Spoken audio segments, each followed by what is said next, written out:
This isn't just about the extremist views of one man. The President should suspend any future appointment of so-called czars while the administration and the Congress carefully examines the background and qualifications of the more than 30 individuals who've been appointed to these czar positions.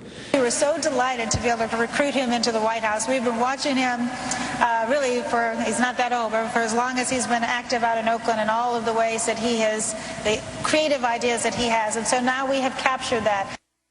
Well, that is Valerie Jarrett, senior advisor to President Obama, talking about Van Jones, who was the green job czar until this weekend when he resigned late into the evening, actually early Sunday morning with the release. The White House tried to step away, saying it was Jones' decision to resign. There you see Valerie Jarrett commenting just 2 weeks ago, August 15th. Here is part of the resignation statement from Van Jones. Quote, on the eve of historic fights for health care and clean energy, opponents of reform have mounted a vicious smear campaign against me. They are using lies and distortions to distract and divide.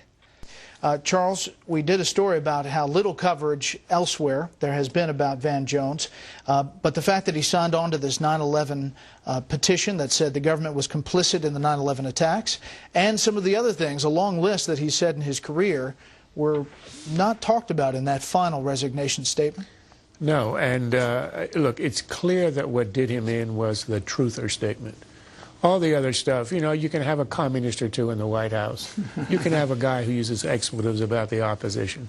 But you can't have somebody in government who believes that there was a Bush conspiracy to deliberately allow 9/11. That is beyond the pale. It's a rancid, paranoid politics that's beyond radicalism.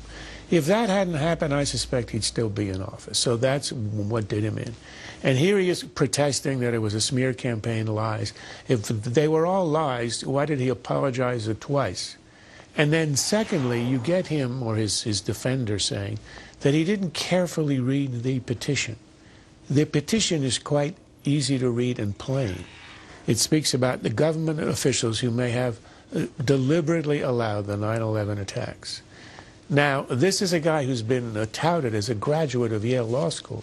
So where is the fine print here? Where is the ambiguity and the difficulty and the difficult syntax that he couldn't decipher? I assure you that any of the school children that Obama will be addressing tomorrow would read it. So his and understand it. His explanation is completely incredible.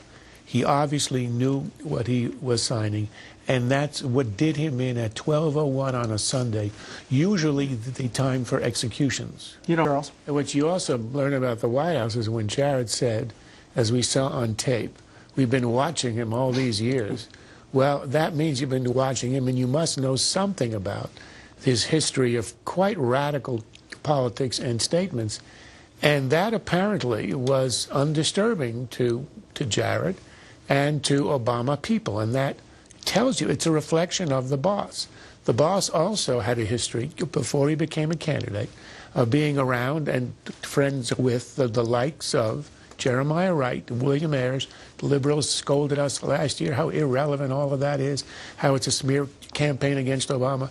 But if you live in that environment and you find nothing inherently wrong with that kind of radicalism, then a Van Jones will show up. You'll watch him years and years, and you'll think this guy is perfectly mainstream. Last thing.